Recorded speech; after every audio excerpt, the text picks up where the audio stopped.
आप सभी को मेरा नमस्कार। मैं डॉक्टर संगीता, सहायक प्रोफेसर हिंदी, राजकीय महिला स्नातकोत्तर महाविद्यालय गाजीपुर। कहानी वाचन की श्रृंखला में आज हम हरिशंकर परसाई की कहानी इंस्पेक्टर मातादीन चांद पर की प्रस्तुति करने जा रहे हैं।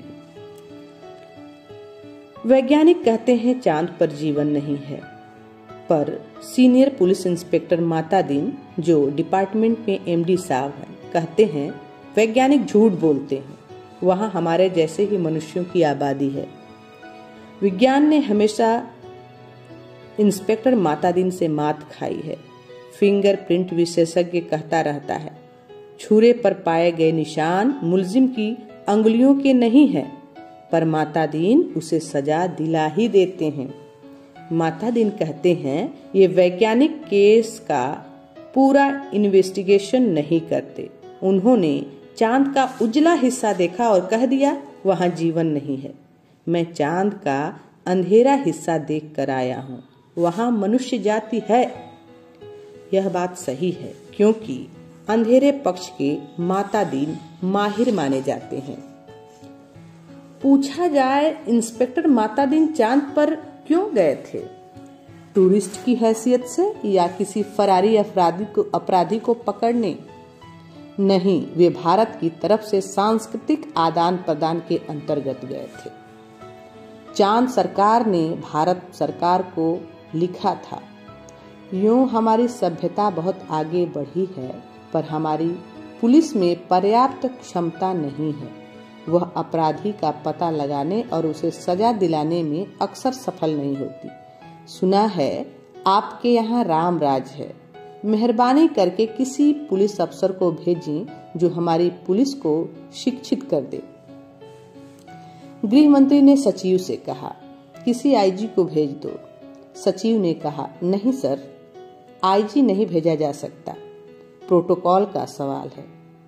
चांद हमारा एक क्षुद्र उपग्रह है, आईजी के रैंक के आदमी को नहीं भेजेंगे, किसी सीनियर इंस्पेक्टर को भेज देता हूँ। तय किया गया कि हजारों मामलों के investigation officer senior inspector Matadin को भेज दिया जाए। चांद की सरकार को लिख दिया गया कि आप मातादीन को लेने के लिए पृथ्वीयान भेज दीजिए। पुलिस मंत्री ने मातादीन को बुलाकर कहा, तुम भारतीय पुलिस की उज्जवल परंपरा के दूत की हैसियत से जा रहे हो। ऐसा काम करना कि सारे अंतरिक्ष में डिपार्टमेंट की ऐसी जय जयकार हो कि पीएम यानी प्रधानमंत्री को भी सुनाई पड़ जाए। मातादीन की यात्रा का दिन आ गया। एक यान अंतरिक्ष अड्डे पर उतरा। मातादीन सबसे विदा लेकर यान की तरफ बढ़े। वे धीरे धीरे कहते जा रहे थे, प्रविशि नगर की जे सब काजा, हृदय राखी कौशलपुर राजा। यान के पास पहुंचकर मातादीन ने मुंशी अब्दुल गफूर को पुकारा। मुंशी गफूर ने एड़ी मिलाकर सैल्यूट फटकारा, बोला, जी पैक्ट सा। FIR रख दी है, जी पैक्ट सा, और रोजनामचे का नमूना, जी पैक्ट सा। वे यान में बैठने लगे। हवलदार बलभद्र को बुलाकर कहा, हमारे घर में जचकी के बखत अपनी खटला यानी पत्नी को मदद के लिए भेज देना। बलभद्र ने कहा, जी पैक्ट सा। गफूर ने कहा, आप बेफिक्र रहे पैक्ट सा, मैं अपने मकान यानी पत्नी को भी भेज दूंगा खिदमत के लिए। मातादीन ने यान के चालक से पूछा, ड्राइविंग लाइसेंस है? जी साहब। और गाड़ी में बत्ती ठीक है? जी ठीक है। मातादीन ने कहा, सब ठीक ठाक होना चाहिए, वरना हरामजादे का बीच अंतरिक्ष में चालान कर दूंगा। चंद्रमा से आए चालक ने कहा, हमारे यहाँ आदमी से इस तरह नहीं बोलते। मातादीन ने कहा, जानता हूं बे, तुम्हारी पुलिस बहुत कमजोर है, अभी मैं उसे ठीक करता हूं। माता दीन यान में कदम रख ही रहे थे कि हवलदार राम सजीवन भागता हुआ आया। बोला, पेक्ट साहब, एसपी साहब के घर में से कहे हैं कि चांद से एड़ी चमकाने का पत्थर लेते आना। माता दीन खुश हुए, बोले, कह देना भाई साहब से, जरूर लेता आऊंगा। वे यान में बैठे और यान उड़ चला। पृथ्वी के वायुमंडल से यान बाहर निकला ही था कि माता दीन ने कहा, अबे हार्न क्यों नहीं बजाता? चालक ने जवाब दिया, आसपास लाखों मील में कुछ नहीं है। माता दीन ने डांटा, मगर रूल इज रूल, हॉर्न बजाता चल। चालक अंतरिक्ष में हॉर्न बजाता हुआ यान को चांद पर उतार लाया। अंतरिक्ष अड्डे पर पुलिस अधिकारी माता दीन के स्वागत के लिए खड़े थे। माता दीन रौब से उतरे और उन अफसरों के कंधों पर नजर डाली। वहां किसी के स्टार नहीं थे, फीते भी किसी के नहीं लगे थे। लिहाजा माता दीन ने एड़ी मिलाना और हाथ उठाना जरूरी नहीं समझा। फिर उन्होंने सोचा, मैं यहाँ इंस्पेक्टर की हैसियत से नहीं, सलाहकार की हैसियत से आया हूँ। माता दीन को वे लोग लाइन में ले गए और एक अच्छे बंगले में उन्हें टिका दिया। एक दिन आराम करने के बाद माता दीन ने काम शुरू कर दिया। उन्होंने पहले पुलिस लाइन का मुलाहजा किया। शाम को उन्होंने आईजी से कहा, आपके यहाँ पुलिस लाइन में हनुमान जी का मंदिर नहीं है? हमारे राम राज्य में हर पुलिस लाइन में हनुमान जी हैं। आईजी ने कहा, हनुमान कौन थे, हम नहीं जानते। माता दी ने कहा, हनुमान का दर्शन हर कर्तव्य परायण पुलिस वाले के लिए जरूरी है। हनुमान सुग्रीव के यहाँ स्पेशल ब्रांच में थे। उन्होंने सीता माता का पता लगाया था। एबडक्शन का मामला था, दफा 362। हनुमान जी ने रावण को सजा वहीं दे दी, उसकी प्रॉपर्टी में आग लगा दी। पुलिस को यह अधिकार होना चाहिए कि अपराधी को पकड़ा और वहीं सजा दे दी, अदालत में जाने का झंझट नहीं। मगर यह सिस्टम अभी हमारे राम राज्य में भी चालू नहीं हुआ है। हनुमान जी के काम से भगवान रामचंद्र खुश हुए थे। वे उन्हें अयोध्या ले आए और टॉन ड्यूटी में तैनात कर दिया। वहीं हनुमान हमारे आराध्य देव हैं। मैं उनकी फोटो लेता आया हूँ।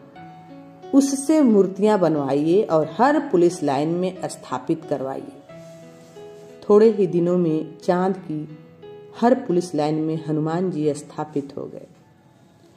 माता दीन जी उन कारणों का अध्ययन कर रहे थे जिनसे पुलिस लापरवाह और अलाल हो गई है। वह अपराधों पर ध्यान नहीं देती। कोई कारण नहीं मिल रहा था। एकाएक उनकी बुद्धि में एक चमक आई। उन्होंने मुंशी से कहा, जरा तनख्वाह का रजिस्टर बताओ। तनख्वाह का रजिस्टर देखा तो समझ गए, कारण पकड़ में आ गया। शाम को उन्होंने पुलिस मंत्री से कहा, मैं समझ गया कि आपकी पुलिस मुस्तैद क्यों नहीं है। आप इतनी बड़ी तनख्वाहें देते हैं इसलिए। सिपाही को 500, हवलदार को 700, थानेदार को 1000। यह क्या मजाक है? आखिर पुलिस अपराधी को क्यों पकड़े? हमारे यहाँ सिपाही को 100 और इंस्पेक्टर को 200 देते हैं, तो वे 24 घंटे जुर्म की तलाश करते हैं। आप तनख्वाह फौरन घटाइए। पुलिस मंत्री ने कहा, मगर यह तो अन्याय होगा। अच्छा वेतन नहीं मिलेगा तो वे काम ही क्यों करेंगे?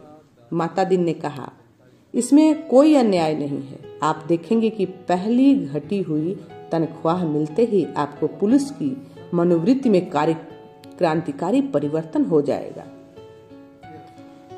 पुलिस मंत्री ने तनख्वाहें घटा दी और 2-3 महीने में सचमुच फर्क आ गया। पुलिस एकदम मुस्तैद हो गई, सोते से एकदम जाग गई, चारों तरफ नजर रखने लगी। अपराधियों की दुनिया में घबराहट छा गई। पुलिस मंत्री ने तमाम थानों के रिकॉर्ड बुलाकर देखे। पहले से कई गुने अधिक केस रजिस्टर हुए थे। उन्होंने माता दीन से कहा, मैं आपकी सूझ की तारीफ करता हूँ, आपने क्रांति कर दी, पर यह हुआ किस तरह? माता दीन ने समझाया, बात बहुत मामूली है। कम तनख्वाह दोगे तो मुलाजिम की गुजर नहीं होगी। 100 रुपए में सिपाही बच्चों को नहीं पाल सकता। 200 में इंस्पेक्टर ठाट बाट मेंटेन नहीं कर सकता। उसे ऊपरी आमदनी करनी ही पड़ेगी, और ऊपरी आमदनी तभी होगी जब वह अपराधी को पकड़ेगा, गरज की वह अपराधों पर नजर रखेगा, सचेत, कर्तव्यपरायण और मुस्तैद हो जाएगा। हमारे रामराज के स्वच्छ और सक्षम प्रशासन का यही रहस्य है।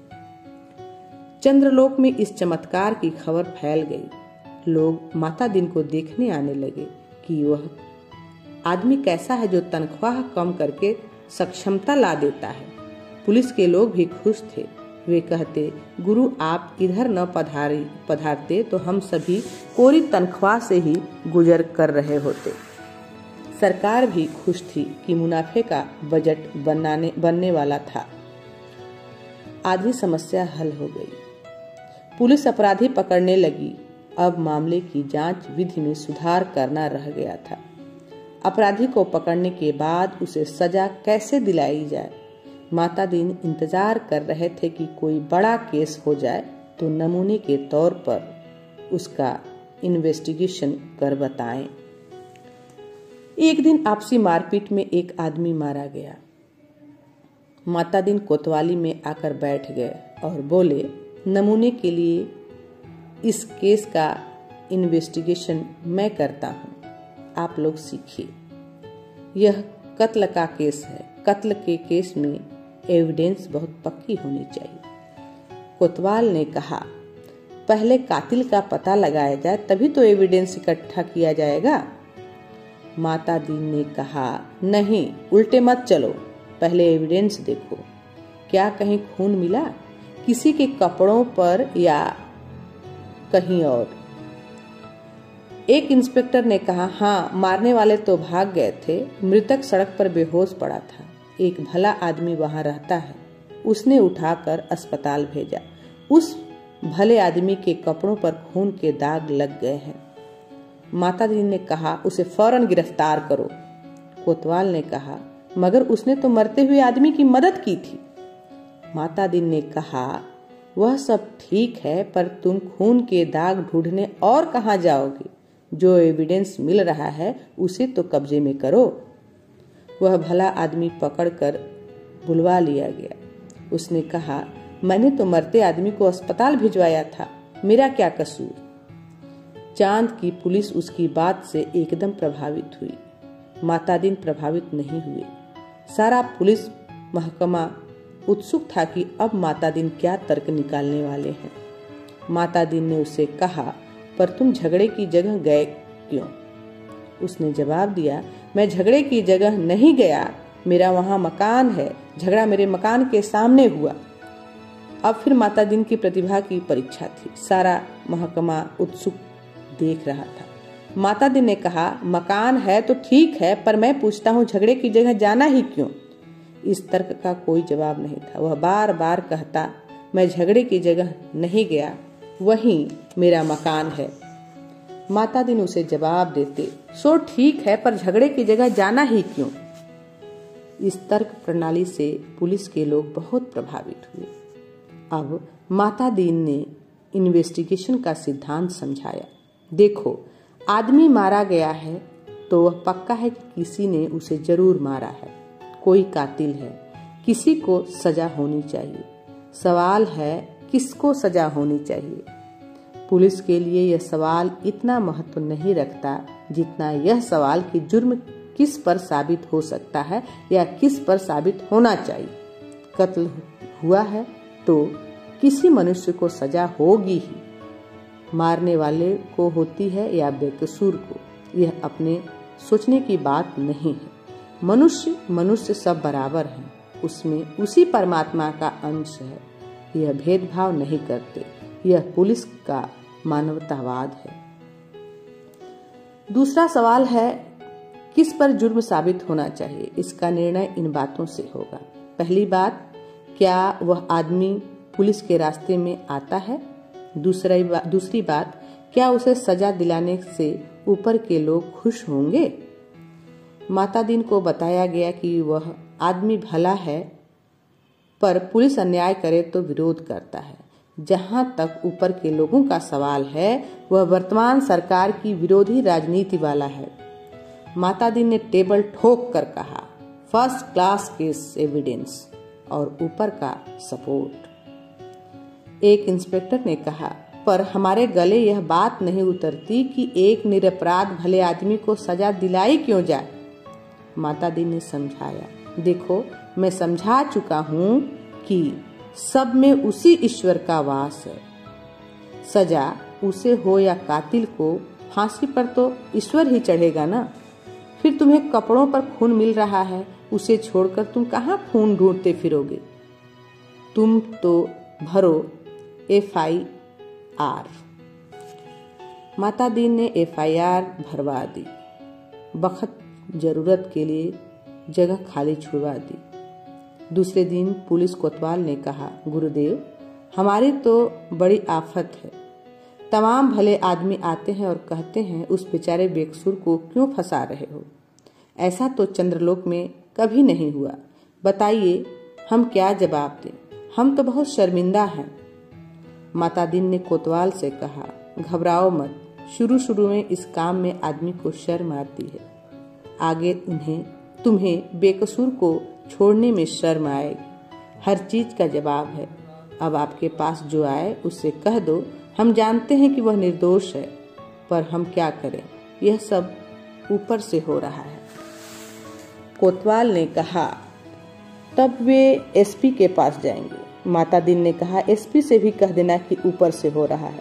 तब वे IG के पास शिकायत करेंगे। IG से भी कहें कि सब ऊपर से हो रहा है।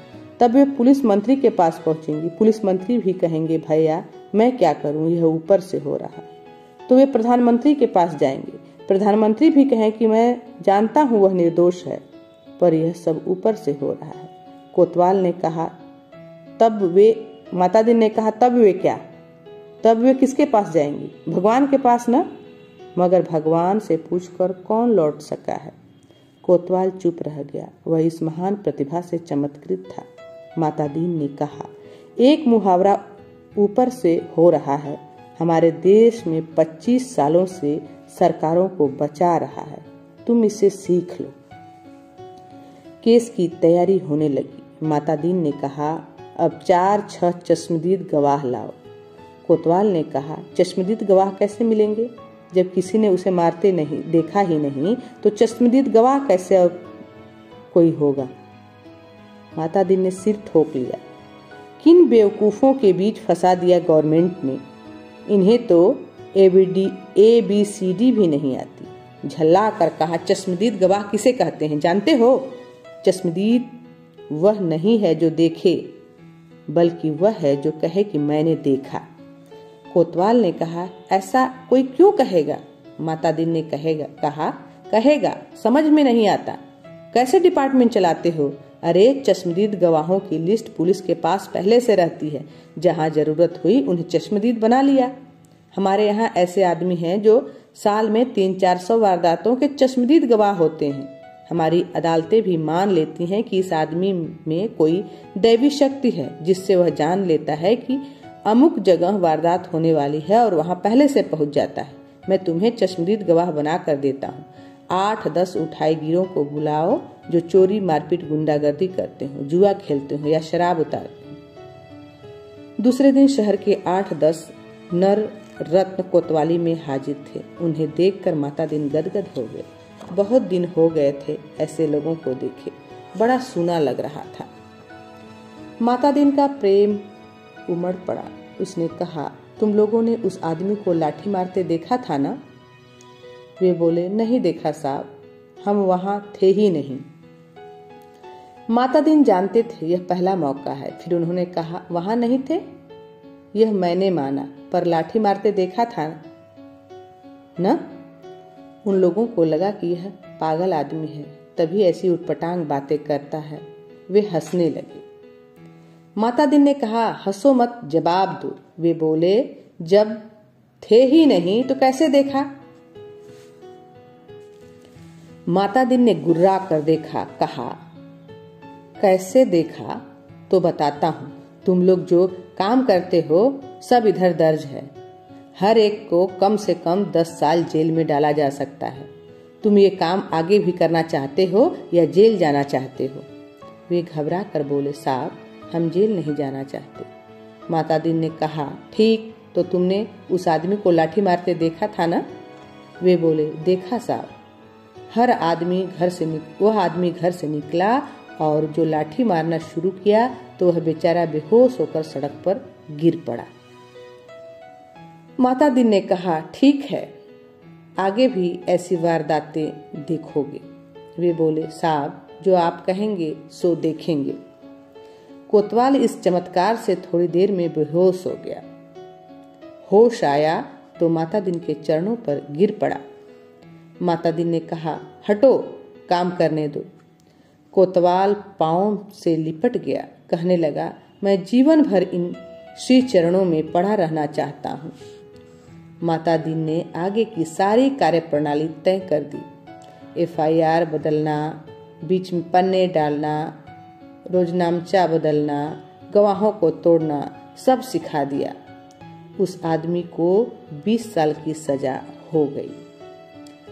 चांद की पुलिस शिक्षित हो चुकी थी। धड़ाधड़ केस बनने लगे और सजा होने लगी। चांद की सरकार बहुत खुश थी। पुलिस की ऐसी मुस्तैदी भारत सरकार के सहयोग का नतीजा थी। चांद की संसद ने एक धन्यवाद का प्रस्ताव पास किया। एक दिन माता दिन जी का सार्वजनिक अभिनंदन किया गया।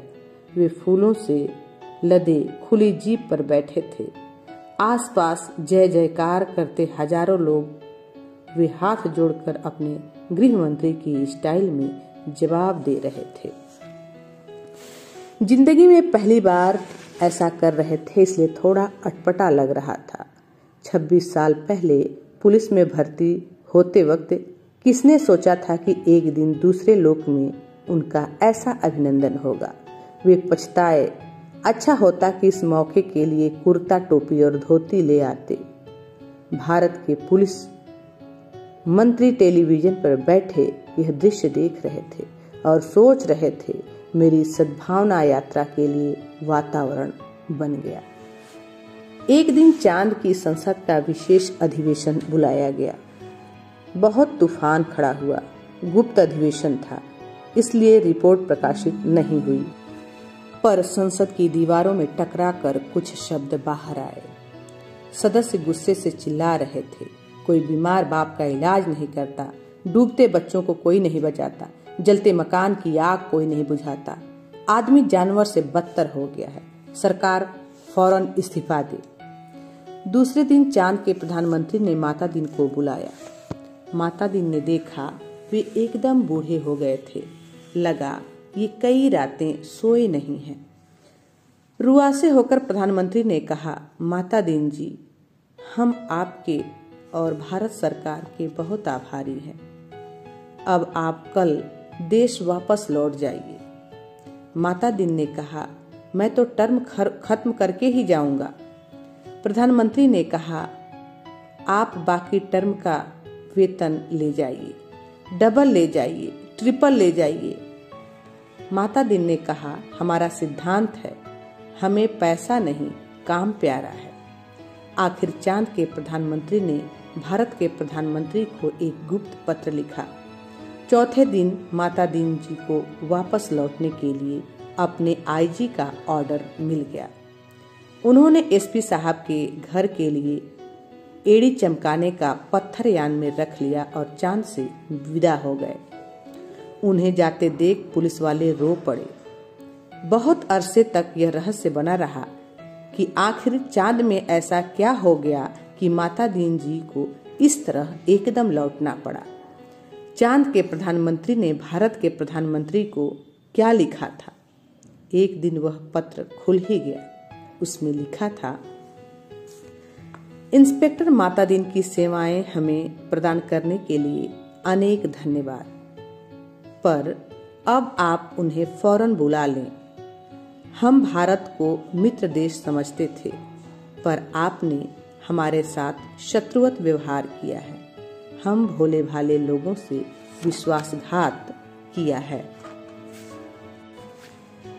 आपके माता दीन जी ने हमारी पुलिस को जैसा कर दिया है, उसके नतीजे ये हुए हैं। कोई आदमी किसी मरते हुए आदमी के पास नहीं जाता, इस डर से कि वह कत्ल के मामले में फंसा दिया जाएगा। बेटा बीमार माँ बाप की सेवा नहीं करता, वह डरता है बाप मर गया तो उस पर कहीं हत्या का आरोप न लगा दिया जाए। घर जलते रहते हैं पर आग बुझाने कोई नहीं आता, डरता है कि कहीं उस पर आग लगाने का जुर्म कायम न कर दिया जाए। बच्चे नदी में डूबते रहते हैं और उन्हें कोई नहीं बचाता, इस डर से कि उस पर बच्चे को डुबाने का आरोप न लग जाए। सारे मानवीय संबंध समाप्त हो रहे हैं। माता दीन जी ने हमारी आधी संस्कृति नष्ट कर दी है। अगर वे यहाँ रहे तो पूरी संस्कृति नष्ट कर देंगे। उन्हें फौरन रामराज में वापस बुला लिया जाए।